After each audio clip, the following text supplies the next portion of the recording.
Sir, जिस प्रकार BJP कह रहा है कि हम 2024 में आ रहे हैं, क्या बहुजनों की संख्या निकम हो गया, बहुजन विलुप्त हो गया क्या?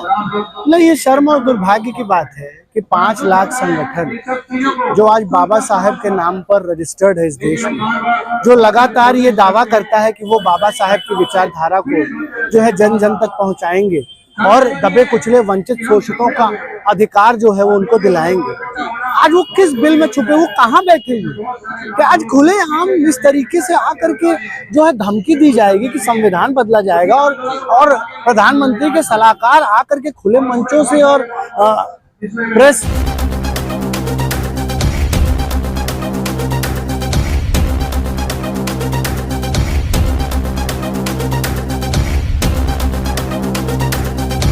कॉन्फ्रेंस करके इस बात को कहेंगे कि इस देश का जो है संविधान बदल दिया जाए।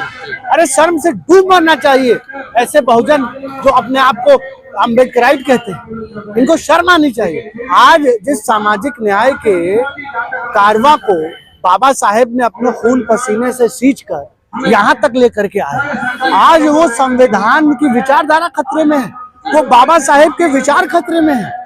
उन विचारों को बचाने की लड़ाई कौन लड़ेगा? समाज जिस तरीके से मुर्दा हो चुका है, मुझे शर्म आ रही है बात कहने पर कि सर 131 संसद मंत्री सब लोग दलित समाज के हैं, लेकिन वो कुछ भी नहीं बोलते हैं। ये क्या उनको डर है क्या? नहीं, ये लक्षण है, ये लक्षण है कि फिर से किस तरीके से ये जो पूरा बहुजन मूवमेंट है वो किस तरीके से फिर से खत्म हो जाएगा। अगर बहुजन सांसद, बहुजन नेता, बहुजन कार्यकर्ता अगर बाबा साहेब के संविधान को बचाने के लिए सड़कों पर नहीं उतरेगा तो कौन, किससे आप उम्मीद करोगे? मनुवादियों से उम्मीद करोगे कि वो आएगा? आज मैं ब्राह्मण हूँ, तमाम लोग मुझे कहते हैं, कह रहे आप क्यों संविधान को जो है बचाने की बात करते हो, आप तो वर्ण व्यवस्था। लेकिन मैं बार बार कह रहा हूँ कि अगर इस देश को बचाना है, इस देश के लोगों को बचाना है तो संविधान, हमें कोई हिंदू राष्ट्र नहीं चाहिए, हमें कोई खालिस्तान नहीं चाहिए, हमें कोई जो है उर्दू राष्ट्र नहीं चाहिए, हमें संवैधानिक राष्ट्र चाहिए।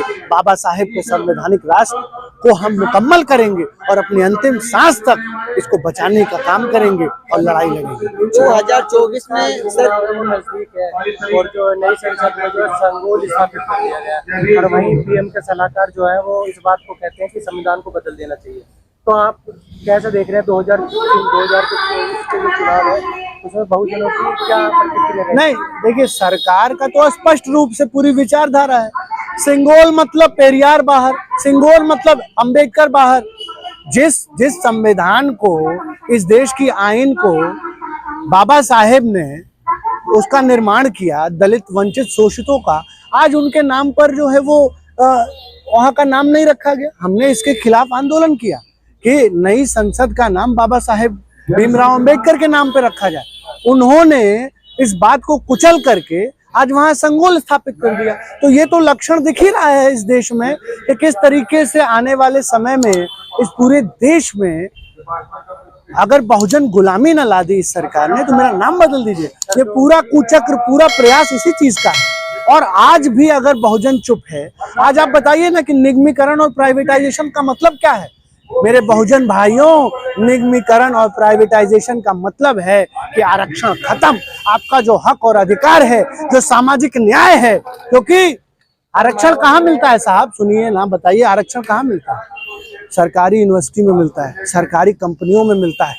आरक्षण अडानी नहीं दे सकता है, आरक्षण अंबानी नहीं दे सकता है, प्राइवेट कंपनियों में आरक्षण का प्रावधान नहीं है। बार बार कह रहे हैं, अगर अब भी नहीं जागे तो बहुजन समाज के लोगों, गुलामी के लिए तैयार हो जाओ, तैयार हो जाओ। सर, मायावती ने अकेले चुनाव लड़ने के लिए ऐलान कर दिया, कैसे देखते हैं? नहीं, देखिए, मायावती जी एक बहुत बड़ा चेहरा है बहुजन नेताओं की, और मैं आपके टीवी के माध्यम से एक बात बता दूं, अगर वो इंडिया में शामिल हो जाएं और अगर इंडिया गठबंधन बहन कुमारी मायावती जी को प्रधानमंत्री उम्मीदवार बना दे तो इस देश की राजनीति रातों रात बदल जाएगी और यही भाजपा मुंह की खाएगी और सत्ता से बाहर हो जाएगी अगर प्रधानमंत्री का उम्मीदवार मायावती को घोषित किया जाए। और हमारा पूरा प्रयास है कि हम दबाव डालें, हम आंदोलन करें कि बहन कुमारी मायावती जी को जो है प्रधानमंत्री पद का उम्मीदवार घोषित किया जाए, क्योंकि अगर जो है मायावती जी प्रधानमंत्री बनती हैं तो इस देश के करोड़ों करोड़ बहुजनों के, वंचितों और शोषितों की जो है वो अपलिफ्टमेंट का काम करेंगी। और जो वोट बैंक सीधे भाजपा को ट्रांसफर हो रहा है, वो वोट बैंक सीधा इंडिया गठबंधन की तरफ जाएगा। और उत्तर प्रदेश में अकेले अगर मायावती जी प्रधानमंत्री का चेहरा बनती हैं तो मैं आपसे दावा करता हूं आपके टीवी के माध्यम से कि उत्तर प्रदेश में कम से कम 40 सीट अकेले मायावती जी लेकर के आने जा रही है। इसलिए पूरे इंडिया गठबंधन को मैं ये कहना चाहूंगा कि आप लोग इस बात को मानिए और मायावती जी को प्रधानमंत्री का जो है उम्मीदवार घोषित एक तरफ एनडीए है, एक तरफ इंडिया है, लेकिन हमें वही देखने को मिल रहा है कि एएसपी वर्सेस बीएसपी चल रहा है। नहीं, ये शर्म की बात है। इस देश की जनता को, आवाम को, जमहूरियत को ये चुनना होगा कि धर्म क्या है, अधर्म क्या है, क्या झूठ है, क्या सच है, किधर नफरत खड़ी है, किधर प्रेम खड़ा है, किधर बांटने वाले खड़े हैं, किधर जोड़ने वाले खड़े हैं, किधर तोड़ने वाले खड़े हैं, किधर जोड़ने वाले खड़े हैं। तो ये तो अब इस देश की जनता को तय करना पड़ेगा कि क्या उन्हीं दंगाइयों को ये चुनकर फिर से लाना चाहते हैं, क्या ये उन्हीं लोगों को चुनकर लाना चाहते हैं जो इस सामाजिक न्याय को खत्म करना चाहते हैं,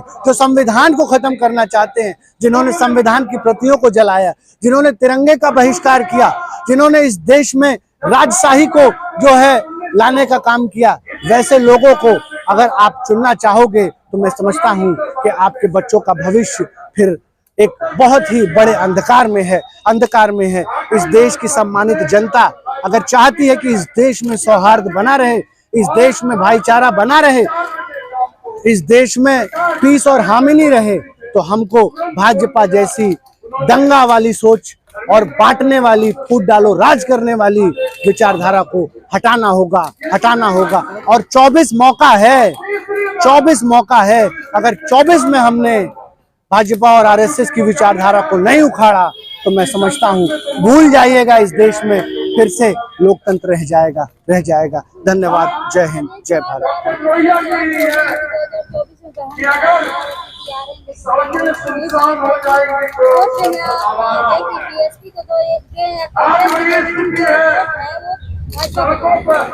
नहीं, देखिए ये लगातार ये प्रयास किया जा रहा है और लगातार टेम्परिंग की भी बातें आ रही हैं।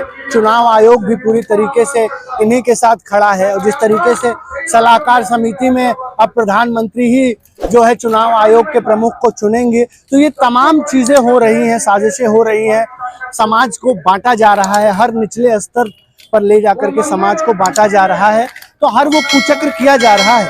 लेकिन मैं आपसे कहना चाहूंगा कि भूख के विरुद्ध, भात के लिए, रात के विरुद्ध प्रात के लिए, मेहनती गरीब जात के लिए हमने ली कसम, हम लड़ेंगे।